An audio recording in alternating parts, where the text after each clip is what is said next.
Hartery here with another episode of Presenting Champions. Today with a very, very special guest. I'm truly honored to have bare knuckle fighting legend Michael Terrill on the show today. Obviously, many people will know former heavyweight world champion for BKB, recently competing for BKFC as well out in America, and was part of history on the first British BKFC show recently against Sam Shoemaker. Prior to this, has won a long list of belts. Actually sent me a list, thank you for that, by the way, champ. In Thai boxing or Muay Thai, we've got the ITBF Northern Area title, UKMF Northern Area title, ISKA British K1 champion, ITBF British Heavyweight Muay Thai champion, WKF International, WKL World K1, Golden Belt Cruiserweight in Muay Thai. Obviously, I mentioned the heavyweight title, and the Knuckle Cruiserweight Bare Knuckle World Champion as well. So that is a long list, and I wanted to do that justice, champ, because there's a famous photo on your social media of you laying down with a long list of belts. So I just wanted to get them in. So hopefully I haven't missed any. But before we get into it, thank you for coming on the show, mate, and it's a pleasure to have you here. It really is. Look. Good. Okay. Just gonna take the case. My phone cracking. I can still hear you. I can still see you. Yeah. Yeah. I think my phone was crackling, so I've just took the case off. Okay. Yeah. There was a little bit, but it's okay now. Yeah, it's all good. So like I say, thank you for coming on, mate, and absolute pleasure to have you. Looking back at the BKFC fight, obviously Sam Shoemaker, you were part of history with the fight. Can you walk us through your reflections on the fight? Obviously it hasn't been long since the show, but in terms of anything you'd like to share about the build-up, about the fight itself, what sticks in your mind only sort of a couple of weeks later, or whatever it is? Obviously I haven't fought for a year. Last time I fought in America, I got unwell, and I didn't enjoy the fact that I got unwell, so I haven't fought for a year. So I don't know if I got put the bottom of the pile. But they give us Sam anyways, and Sam had been recorded as a big puncher.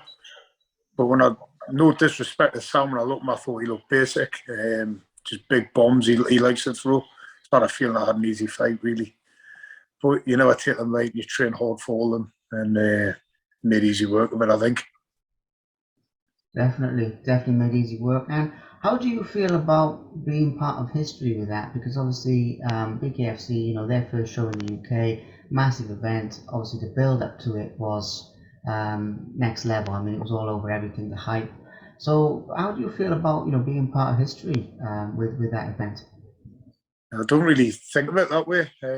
You just take every day as it comes, don't you? So if you've got a fight, you prep for it and you have your fight. So I never really look at the history side. I just like to get in and have a fight. That's fair enough, yeah. Fully focused. Obviously, we'll talk about your future plans in a minute, but I think people would also love to hear about your fight with Arnold Adams as well out in America. And I know, you're very humble about this. Obviously, that comes over, but it's still a big achievement, fighting over there, fighting a champion like that.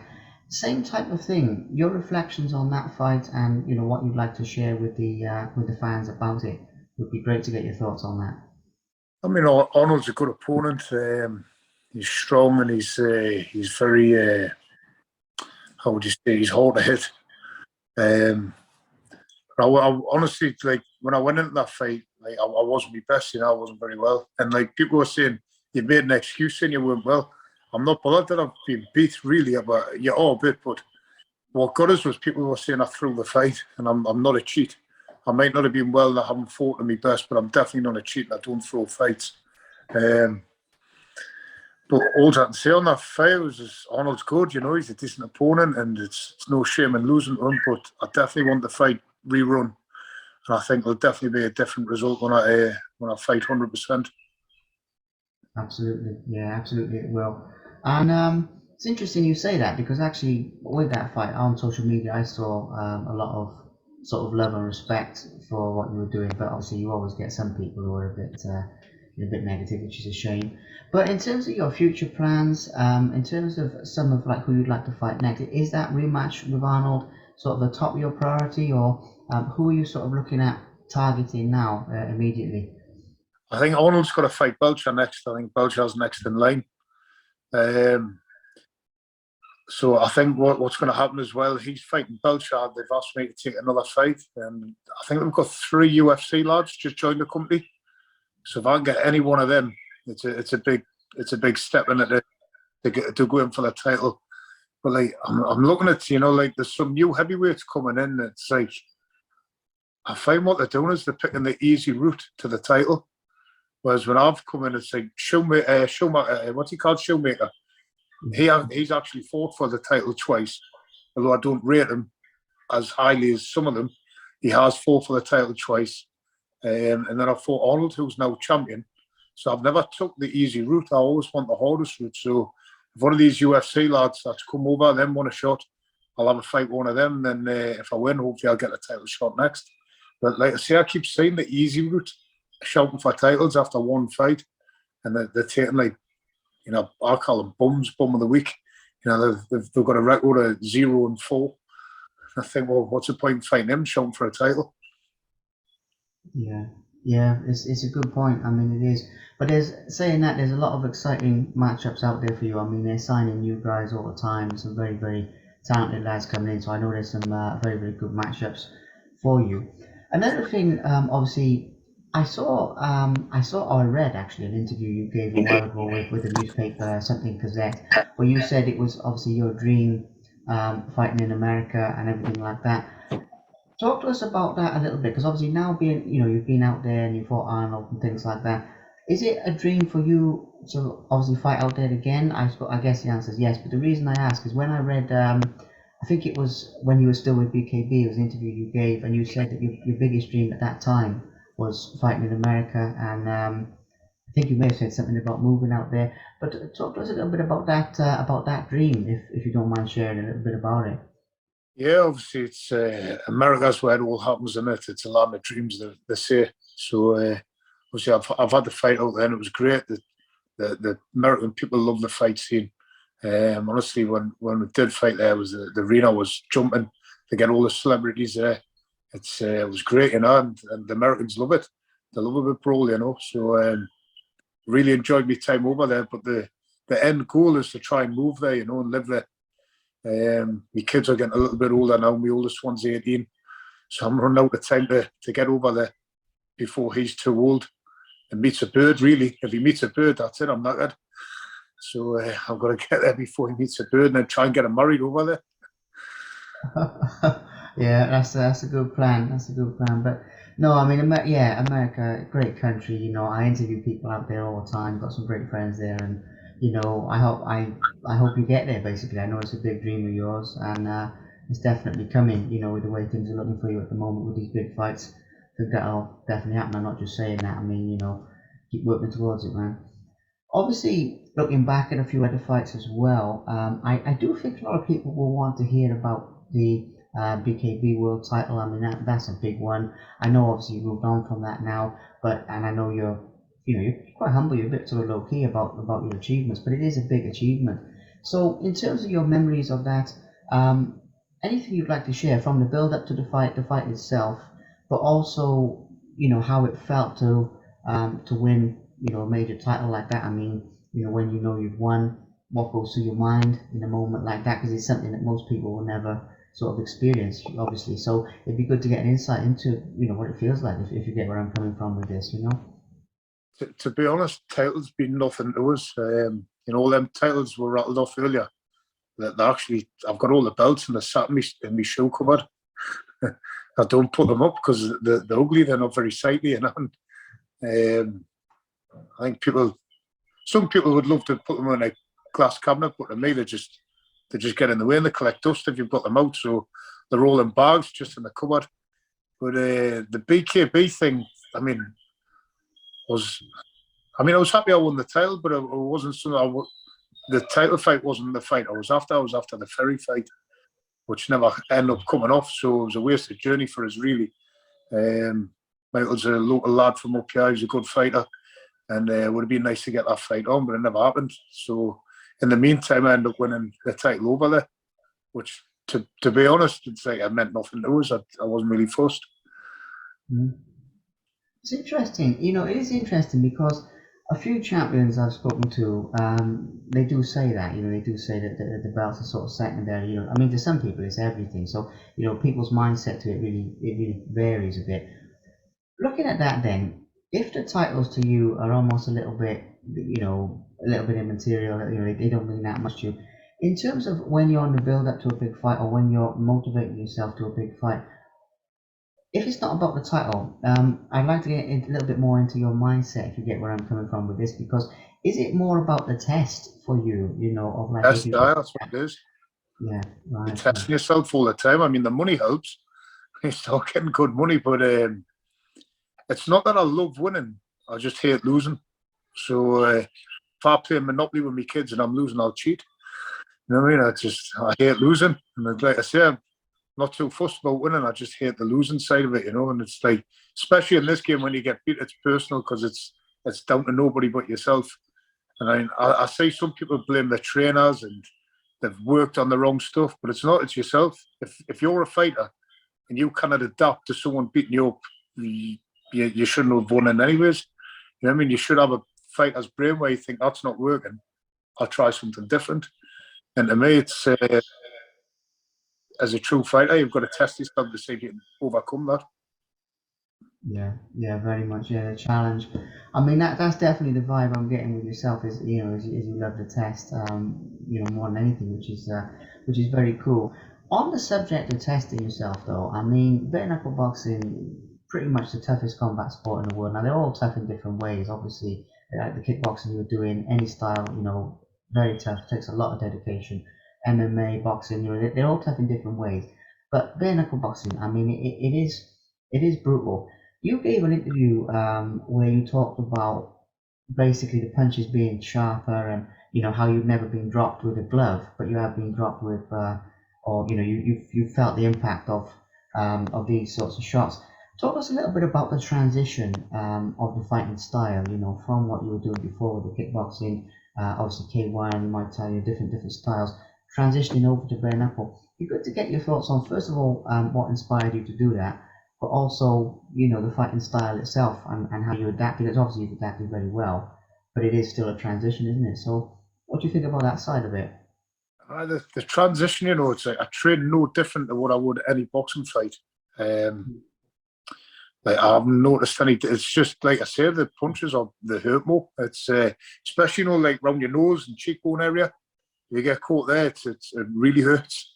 I'm not too bothered about getting punched on the jaw, the cheek. It's not too on the forehead hurts a little bit. Just anywhere around the nose, you get a hit on the nose, makes your eyes water. But I say the transition, it's just boxing really, but like with no gloves, you've just got to be that little bit tougher. But like I say, coming from the Thai boxing, I'm used to getting kneed, elbowed, clinch work, so I've dealt with all that. So if you're just punching us, it's not too bad, is it? It's better than getting in the face. Yeah. In all fairness, a few people I've interviewed have said that, when you bring your elbows, knees into it, oh, that is, yeah, a fist is one thing, but, people tell me, yeah, especially elbows and things like that, it's absolutely next level. But obviously with the Thai boxing, I think you've had some unlicensed boxing in there as well. I think I've heard a bit about that.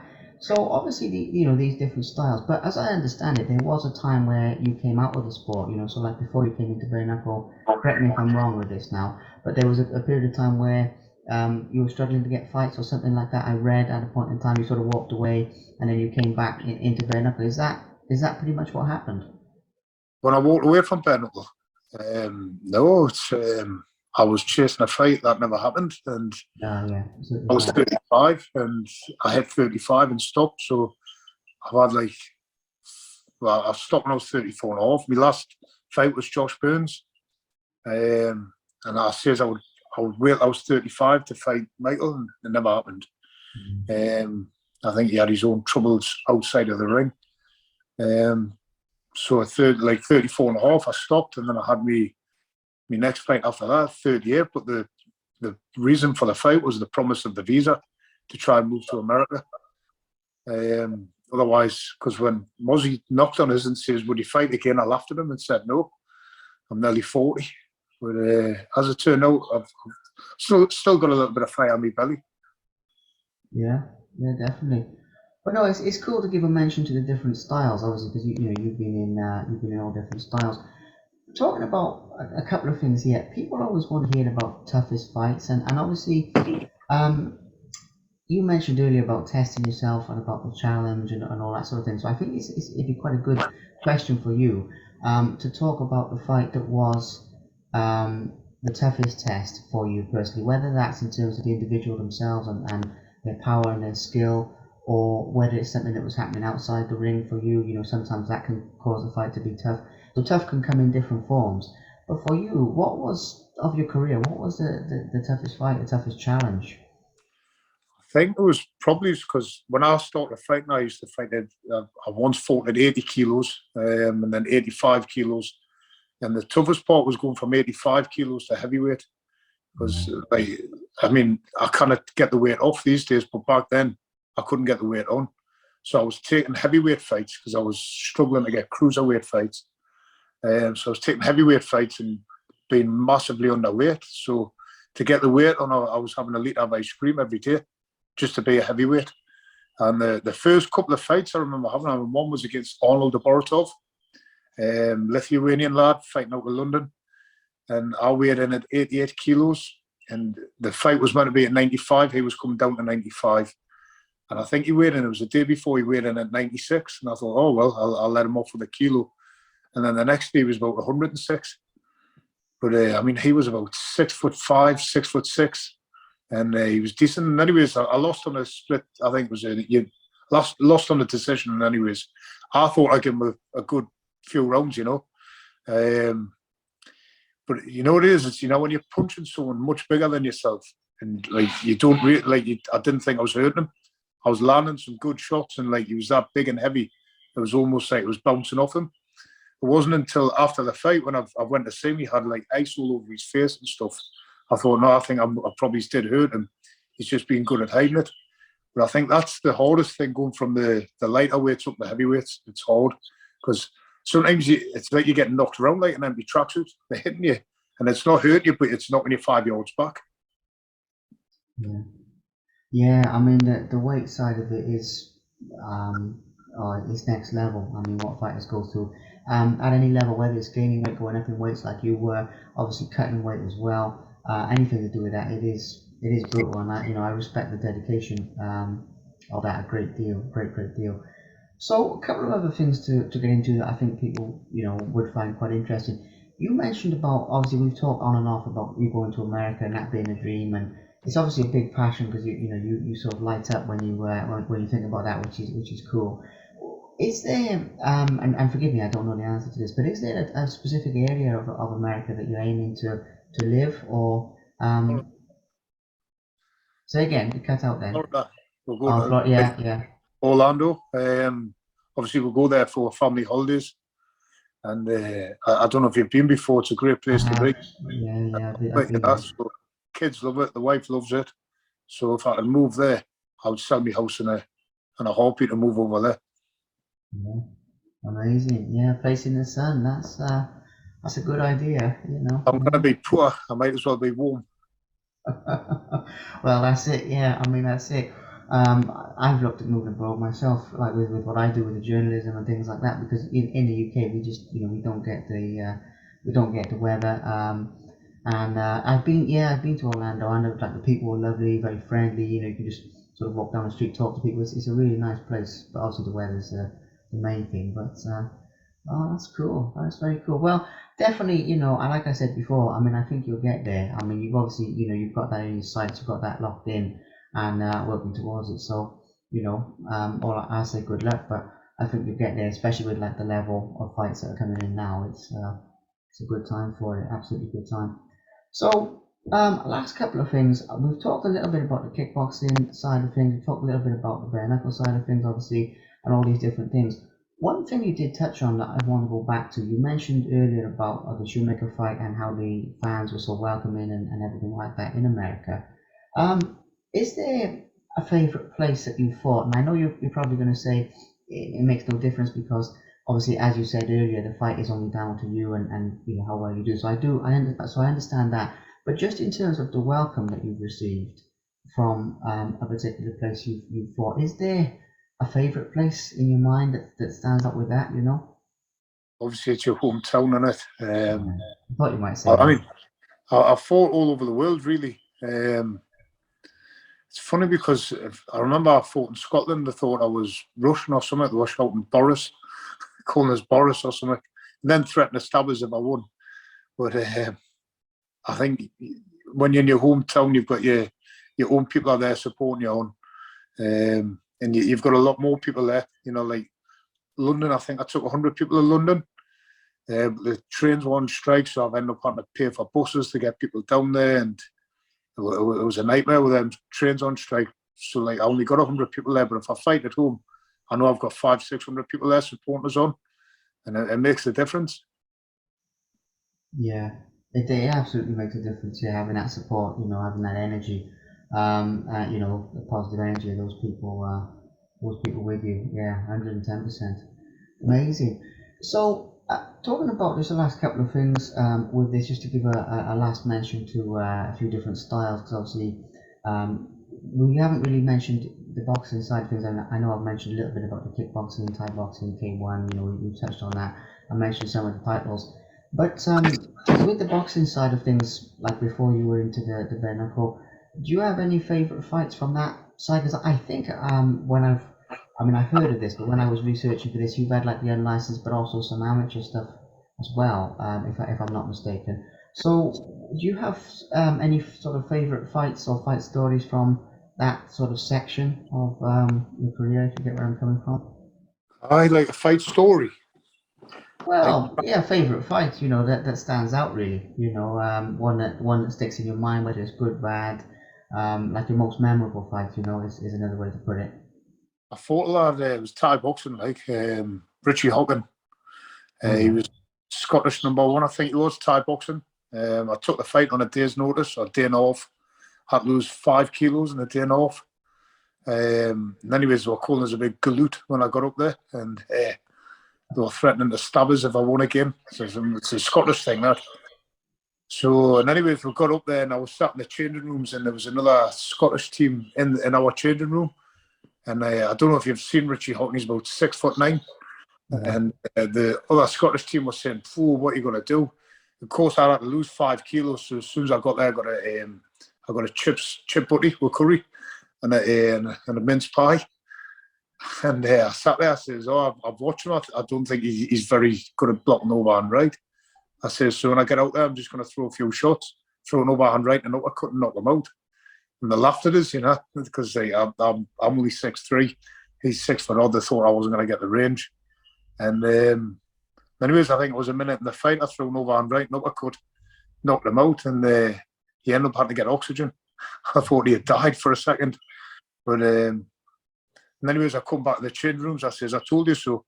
So they were all giving us their stuff. They wanted us to take me hoodie, take it back down to the thing, because most of them thought I was just stupid going in on a day's notice. But I knocked them out straight away.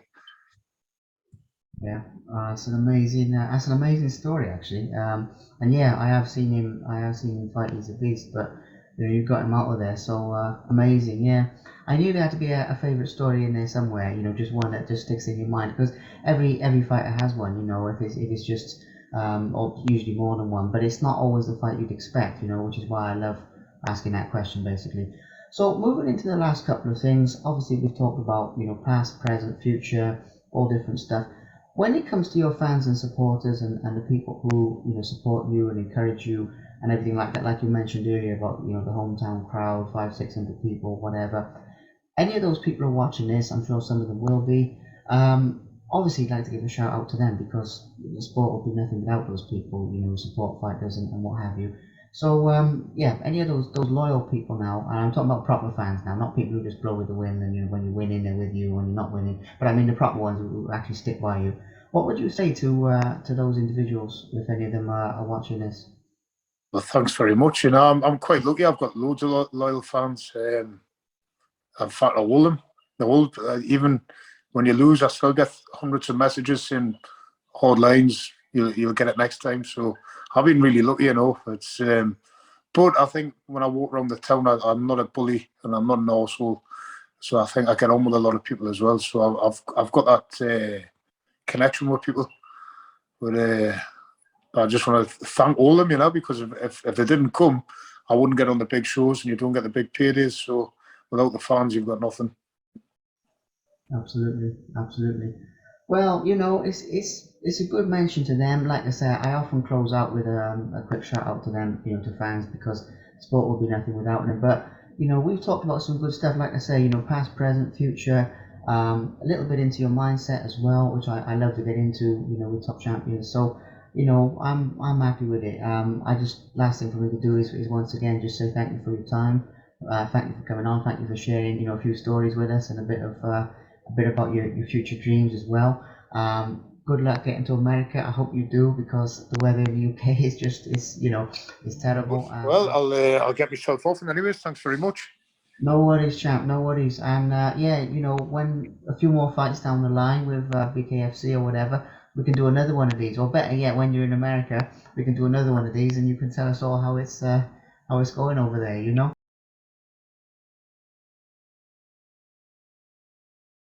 Thank you very much for watching. Please subscribe to the Simply Inspired YouTube channel, and there'll be more videos coming soon.